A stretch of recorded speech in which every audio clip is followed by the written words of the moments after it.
Sophie Durocher. Un savoureux mélange artistique de culture et d'information. Avant la pause, on recevait. Là, c'était pas un drôle moyen. Un fou rire avec hier, avec c'était moyen Cybèle. drôle. Là, c'était très drôle. Ah, OK. Bon, ça m'arrive de temps en temps parce que hier, j'ai fait une blague puis j'ai demandé à Cybèle si ma blague était drôle. Elle a répondu moyen. Ça m'a fait penser un peu à Guylaine Gay pendant le bye-bye après la joke de Richard où elle dit malaise. Ouais, des fois. Mais écoute, on avant le la soulignera. pause. Avant la pause, donc, on recevait Véronique Cloutier qui pose sans maquillage à la une du magazine Véro. Et on a posé la question à vous, les auditeurs, les auditrices, vous demandez quel était votre rapport au maquillage. Un auditeur qui a répondu, puis On c'est... reçoit tellement d'opinions Bon, et tant mieux. oui, puis majoritairement, encore une fois, des hommes qui nous écrivent pour parler des femmes. Des fois, on veut parler de nous-mêmes. On dit, laissez-nous parler de nous. Mais là, on est bien content que vous nous trouviez Ben cute, oui. pas de maquillage. Donc aujourd'hui, on le prend.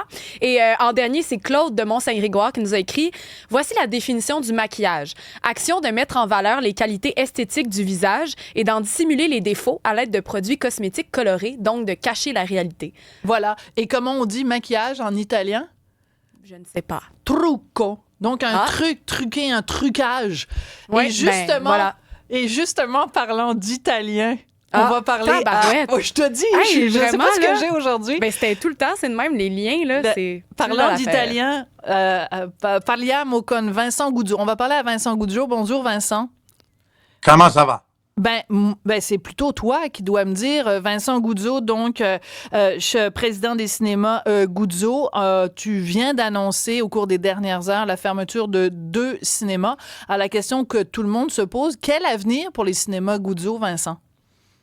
Écoute, nous, présentement, le plan, c'est de vendre certains immobiliers qu'on a, qui va rembourser la totalité de la dette, de la créance qu'on a envers 2 banques et des créanciers dont Revenu Québec, Revenu Canada.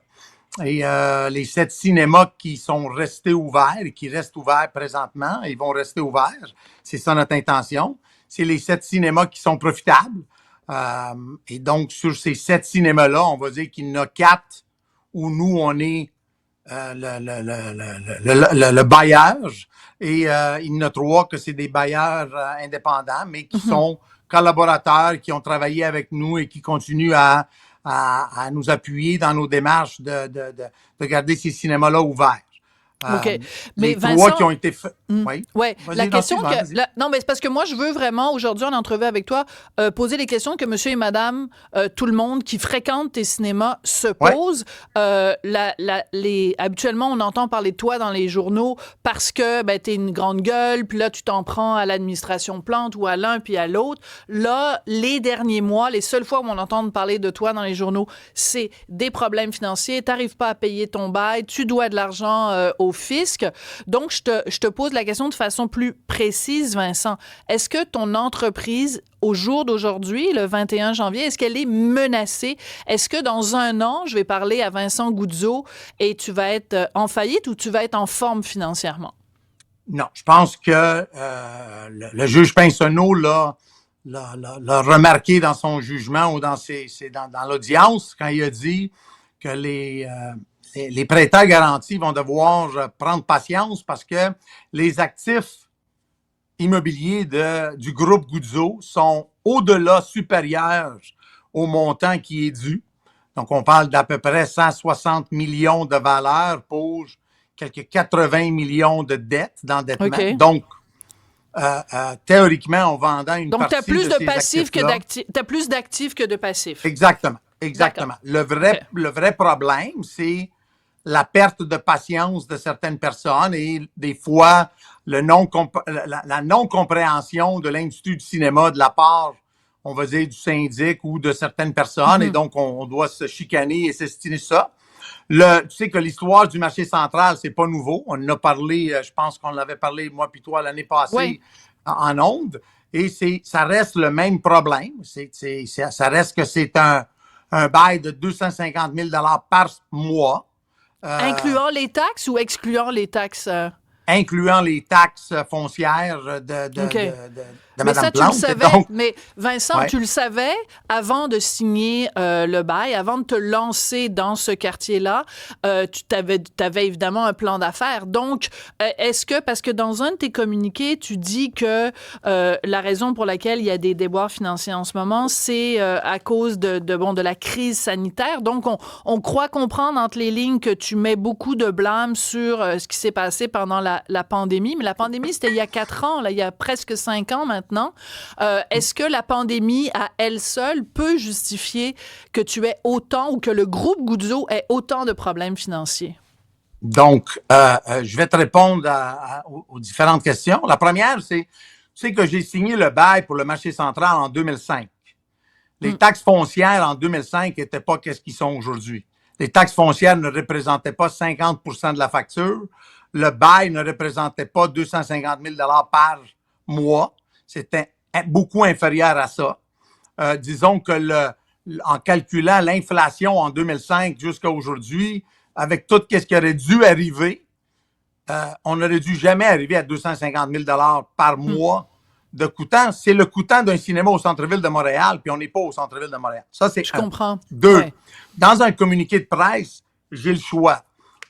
Si je voulais que le communiqué de presse soit 4 pages, j'aurais pu dire que la pandémie a créé un problème, a créé un endettement, a créé le fait qu'on a dû payer des taxes foncières, même s'ils étaient théoriquement pas dus parce que les immeubles n'étaient pas opérationnels, mais on nous a quand même chargé les taxes foncières. Après, on a eu un retour à la normale assez graduel. Et après, en 2023, septembre 2023, on a eu une grève des écrivains qui a beaucoup impacté le dernier quart de l'année 2023 et beaucoup impacté les premiers 4-5 mois de 2024 parce qu'il n'y avait pas de film, vraiment. Oui, je comprends. Et Ça, donc, ce sont des éléments tout à fait objectifs. Je comprends tout à fait ça. Par contre, je me replace encore une fois dans l'œil du public. Les gens qui fréquentent tes cinémas regardent ça aller puis se disent, ben, on a quand même entendu beaucoup de gens qui disent, ouais, on s'en va dans les cinémas Guzzo, des fois c'est pas aussi propre que ça l'a déjà été. Est-ce que tu as vraiment entretenu les cinémas? Puis une autre question reliée à ça, Vincent, c'est que les gens qui peuvent aller au cinéma, je prends par exemple le marché de Montréal, si on veut aller dans un cinéma Cinéplex, on a une application, moi je l'ai sur mon téléphone. Je peux réserver ma place, acheter des billets pour toute la famille, être certaine que je vais avoir de la place pour aller au cinéma. Je peux même commander du popcorn puis des liqueurs à l'avance. On peut pas faire ça dans les cinémas Guzzo. Est-ce que vraiment tes cinémas ont été mis à jour pour faire face à la compétition, pour être vraiment dans le 21e siècle? Donc, le problème, Sophie, c'est qu'on parle d'applications, on parle de plein de choses dont il y a moins de 10% des clients qui utilisent ces applications-là. Ah oui? Ah bon? Ben, tu me l'apprends. Deuxièmement, je vais te faire noter que Cinéplex Odéon a été trouvé coupable de t'avoir chargé $1 c'est vrai. pour l'utilisation de son application, donc ils ont dû te rembourser de l'argent, laquelle nous, on n'a pas fait. Troisièmement, notre part de marché n'a pas changé depuis les 3 dernières années, dans le sens que si on représentait 10% du chiffre d'affaires du box-office québécois, ben on représente encore ce chiffre-là. C'est juste dans les derniers mois, avec le battage publicitaire négatif de la part de la presse, où des fois on fait des insinuations comme que j'avais, mettons, avancé de l'argent à un parti en parenté, comme si on voulait faire croire que c'était, mettons, ma mère et mon père, quand dans le fin fond, c'était des compagnies liées à qui on avait échangé de l'argent entre une compagnie et l'autre. Et après vérification, tout était conforme. Donc, qu'est-ce que j'essaie de dire, c'est que même l'idée... Vincent, it's the oldest trick in the book. Ça, c'est le plus vieux truc, c'est de dire, de blâmer les médias. Non, mais je blâme pas les médias. Non. Les médias font leur boulot, Vincent. Ouais. Non, Sophie, je blâme pas les médias, au contraire. D'accord. Moi, qu'est-ce que je blâme dans le cas de la presse, c'est que c'est très clair que même après avoir fait des commentaires pour corriger l'insinuation, ben, ils sont partis avec l'insinuation. En autre mot. Ils ne se sont pas rétractés. D'accord. OK. Exactement. Donc, ça, c'est pour ça. Mais quand ça vient au reste, écoute, on a dépensé de l'argent, on a eu nos frais d'entretien de ménage, là, ils n'ont pas baissé, là. Au contraire. Et tu vas comprendre que quand on a un genou à terre, c'est comme si on prend le plaisir de s'en prendre à ces personnes-là. Je te dis pas que les cinémas étaient parfaits, mais je vais te dire que j'ai été, moi, voir des films comme Dune, quand c'était une avant-première et tout ça, dans un des cinémas de Cinéplex. Ça m'est arrivé de rentrer dans la toilette, puis c'était extrêmement sale. Mais j'ai compris qu'il y avait peut-être 700 000 personnes là, et le monde ne respecte pas nécessairement les emplacements comme si ça serait chez eux. Donc, ça dépend c'est quand que j'ai... Il y a toujours, quand on va au cinéma, il y a toujours un gars, en tout cas, même une fille, parce que moi, j'ai tendance à utiliser la toilette des filles, là. Toujours quelqu'un qui fait pipi à côté. C'est qu'on rend pas, des fois, tu te dis, ils n'ont pas de visou, coudon, ils font pipi à côté. C'est toujours dans des toilettes de cinéma. Oui, c'est pas la chasse. Tire pas la chasse. OK. Vincent, est-ce qu'il n'y a pas un problème plus général? Prenons un pas de recul. Il y a le cas précis qui te concerne, évidemment, les cinémas Guzzo. Mais le milieu du cinéma, c'est pas évident. Tu l'as mentionné, la pandémie. Tu l'as mentionné, la grève des scénaristes à Hollywood il y a quelques mois, quelques années de ça. Par contre, le temps des fêtes, ça a été un bon temps des fêtes. Oui, puis nous, on a eu une hausse. Ouais. On a eu une hausse de 15% sur l'année auparavant. Et donc, maintenant, faut que on réalise que l'élément que personne reconnaît, c'est que Cinéplex était au bord de la faillite il y a quelque temps, puis ils ont vendu à une compagnie, puis là, la vente s'est pas faite, puis la compagnie qui allait acheter a fait faillite. Et donc, ils se sont restructurés. AMC a le même problème. Et donc, on voit que il y a eu un surendettement pour passer à travers la COVID. Ouais. Et là, tout le monde a essayé de nettoyer ça le plus vite possible. Le seul qui a pensé peut-être dire, écoute, on nettoie rien, on va les payer nos dettes avec les choses qui vont se replacer. Le problème, même les 2 dernières semaines avec les feux qu'il y a à Los Angeles, ça l'a fait déplacer des films qui devaient sortir dans les 2 dernières semaines. Ah, ça c'est intéressant. Donc, il y a des Donc, on déplace des films pour dire... Ouais. Ben oui, parce qu'on dit, on n'aura pas fini. Remise. Ouais. Exactement. Et tu sais que, ultimement, quand on va au cinéma, c'est pour voir un film.